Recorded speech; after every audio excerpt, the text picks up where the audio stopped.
சந்திக்க நாம் ஆயத்தமா இருக்கிறோமா? இன்றைக்கு நீங்கள் மரணத்தை சந்திக்க ஆயத்தமாகணும் என்று சொன்னால் இயேசுவை நீங்க ஏற்றுக்கொள்ளணும். ஏன் இயேசுவை ஏற்றுக்கொண்டா?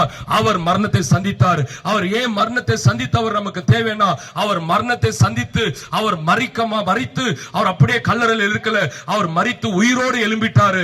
ஆகையால் இந்த இயேசுவை நீங்கள் விசுவாசித்து இன்றைக்கு ஏற்றுக்கொண்டால் இந்த இயேசு உங்களுக்கும் நித்திய ஜீவனை கொடுப்பார். மரித்தவர்கள் உயிரோடு எழும்புவார்கள். நீங்க இருக்கிற இடத்துல, நீங்கள் உங்களுடைய உள்ளத்துல இயேசுவே எனக்குள்ள வாங்க, என் இதயத்துல வாங்க, எங்களுடைய பாவங்களை மன்னிங்க என்று நீங்க ஒரு வார்த்தை யாருக்கு கேட்கறனாலும் பரவாயில்ல, உங்களுடைய உள்ளத்திலிருந்து நீங்க கேட்டால் போதும். இந்த இயேசு இன்றைக்கு பரலோகத்திலிருந்து உங்களுக்கு இந்த மோட்சத்தின் வழியை உங்களுக்கு கொடுப்பார்.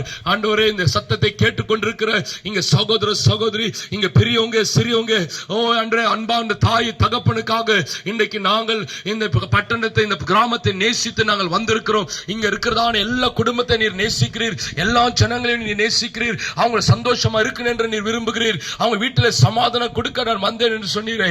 இன்றைக்கு இந்த வீடுகள் எல்லாருக்குள்ளாக இந்த கிராமத்துக்குள்ள சமாதானம் உண்டாகட்டும். அவங்களை எல்லாம் கூப்பிடுற யாரெல்லாம் ஜெபிக்கிற